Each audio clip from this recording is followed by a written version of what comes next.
What is up, my friends, and welcome back to the channel. In the last video, I finished getting the Ford Maverick back there wired up for the trailer lights. I also just got a new hitch receiver installed on the truck. Now I can finally hook a trailer up so that I can pull all of the bikes with. All of the bikes are pretty much ready to go. Everything's ready to go ride. One of the electric razors over there popped a tube on the rear. I need to replace that. And then the 450 here is in desperate need of a rear tire. This is the original tire that was on this bike. It's a 2022, so the edges of the rim are still in really good condition. Nobody's torn it up yet from changing tires. I do want to try to keep these in really good condition, so I did pick up a set of these rim savers. Not sure how well they're going to work. That's what we'll be doing in this video. I'll be getting the rear tube changed on the electric razor over there, and then I'll be getting the rear tire changed on the 450, and hopefully we cannot scratch these rims. Stay tuned.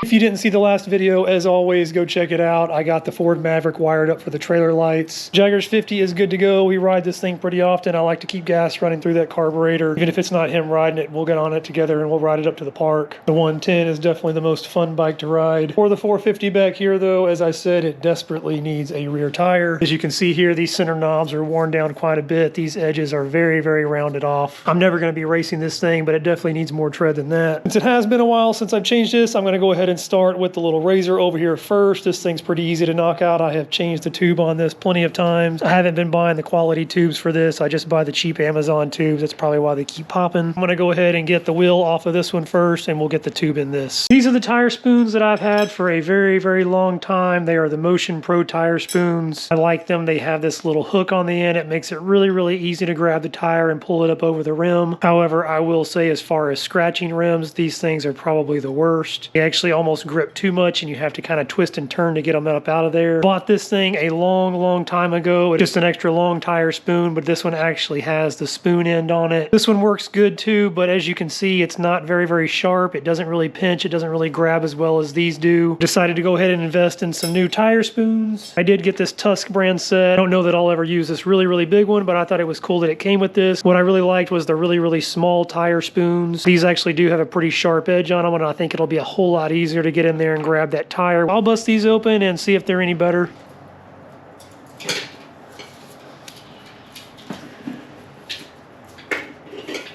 Now I should be able to just pull this tube out from this side over here. There is our valve stem, and there's our big giant rip that's in it. I'll just go all the way around. I'll pull all the rest of it out now. I also tried something different this time as far as mounting them. You get these tubes, they give you two nuts, and they give you this little conical washer. Some people put this on the inside, which is what I tried doing. I know some people put it on the outside. Some people don't use it at all. Some people put two nuts on the outside. After looking at the 50 and the 110, what I've decided to do is just put that little washer on the inside, but what I'm going to do on the outside is not tighten the nut down all the way. What I'm actually going to do is just tighten one nut against the other. I'm going to go ahead and put my new tube in. I'll just feed the valve stem in through the hole right here first. Try to shove the tube up in there best that I can. Once you get it fed through just a little bit, so I got it poking through there, I'm just going to throw this first nut on so I don't lose it, and then we'll tuck the rest of this down in here nice and neatly. Try to keep the shape as uniform as possible. Alright, I got it all nice and tucked in. Got my valve stem pulled all the way up now. I'll go ahead and kind of tighten that nut down. Like I said, I'm not going to tighten it all the way. I'm just going to put the second nut on top of it just to keep that one from coming out. Since these little wheels don't have rim locks, it actually allows the tire to spin a little bit on the tube. When that happens, it can actually drag this valve stem back and forth. So having a little bit of play in it is actually good, and then we should be able to go ahead and start throwing this thing back down. Make sure that when you reach in there with your spoon, you push that tube back. You're not actually pinching it. You should just be able to roll it straight over. Kind of taking this one, just the pointy end there, and I'm just pushing that tube back, making sure that I'm not pinching it against the rim.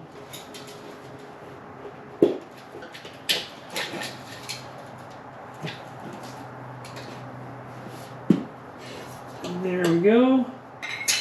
Just going to put a little bit of air in it. New tube is in, tire and rim are good to go. I'm going to go ahead and get this thing reinstalled. For the 450, a little bit easier taking this axle off. I don't have the pegs on there like the little one. It's a 32 millimeter on the other side. I actually bought this thing specifically for my 09 when I had it.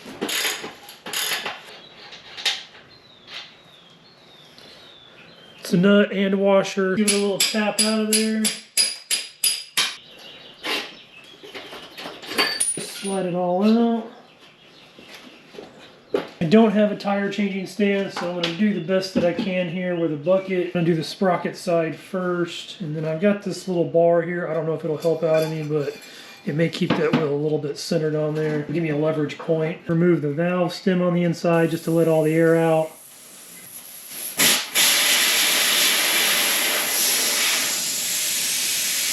Loosen up the rim lock on the other side over here.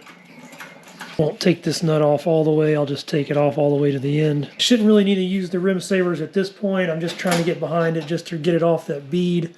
I need help to be able to tap this rim lock in.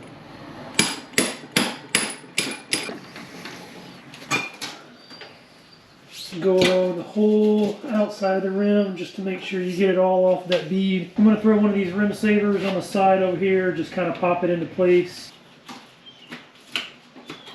Should just be able to take a spoon here, wrap it around.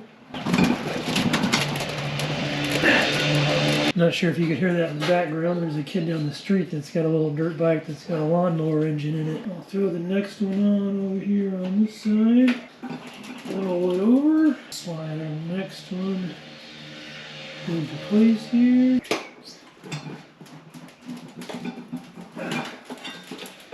It does pinch a good little hole in these things though. Bigger one helps me to push it down, and this little one is what I use to grab it with. Rim savers work, they just work slowly.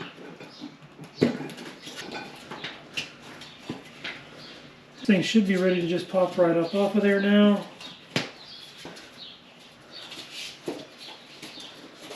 There we go. Right, we got one side out, no rim scratched. Flip her over here, just like that. Gonna do the same thing to the other side here. Break the bead all the way around. I'm gonna pull the tire over the rim on this side with the rim savers.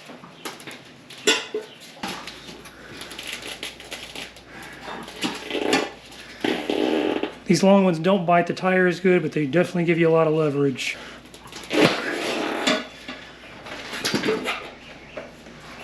Should just be able to pop it up here. See if you can't get a little more leverage. There we go. Just gonna go ahead and pull the tube out really quick. Looks like some of our rim tape came out too. That's okay, I'll put it back in there once it goes back on. Old tire is off. Get our new tire here. I went with the OEM Dunlop MX33. I ordered this offline. I've actually never done this before, but all of the experts say to use a little bit of talc powder or baby powder in the tires. Bounce that around.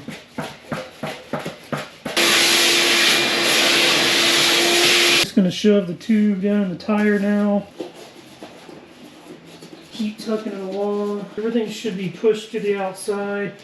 Leaving the valve stem there. Valve stem hole is right there, so I'm going to go ahead and try to just slide that through. I'm going to go ahead and put the valve core back in there. Picked up some of this Pro Buds. It's supposed to be a tire changing paste. Nice little applicator there. So I'm just going to wipe it along the tire here. It smells pretty good too.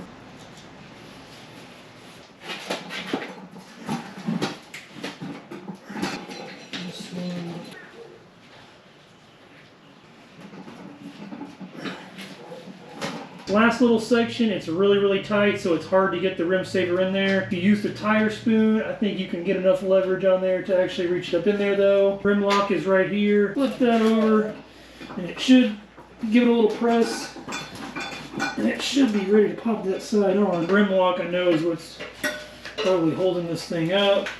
Hi, guys. There we go. Just like that. It should break it over. We'll put it over here on this side.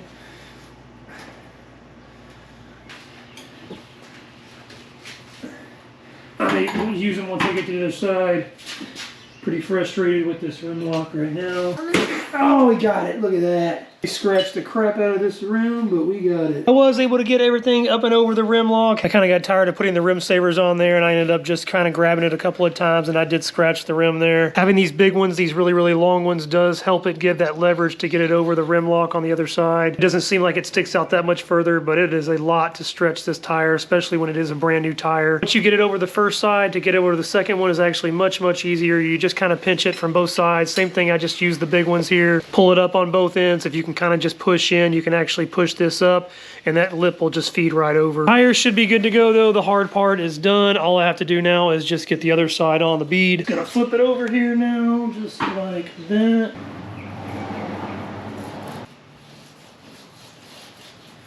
To attempt to use the rim saver still, just to see how much I can actually get out of them. And over.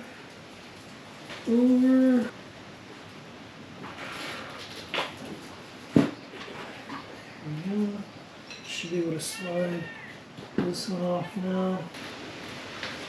Put that over there. These big ones make a big difference. They don't grab well, these grab it, but these will help to really pull that tire over. I do have this bead buddy. I probably should have thrown this on from the get-go, but I am going to go ahead and throw it on now.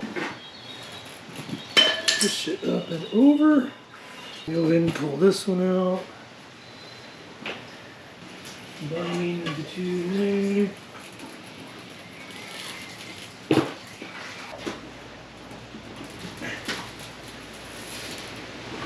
Alright, this thing should just pop right on there. Come on.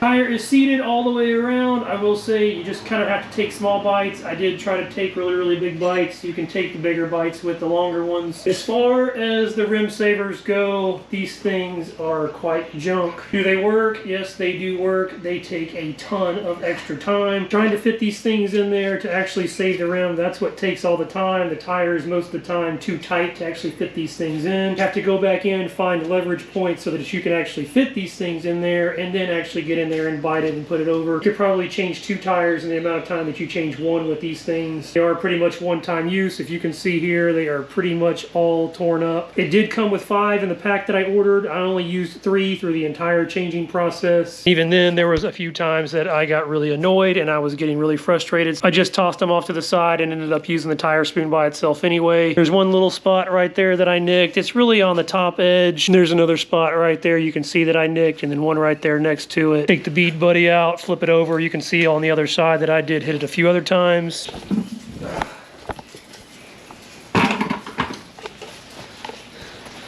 One right here, this was the big one. There's another small one right there next to it. The rest of the rim did pretty good. I see now why everybody that sells used race bikes, they have really, really scratched up rims. I don't see anybody taking the time to actually do these things. I'm just gonna put a little bit of air in it, just make sure the tube's holding.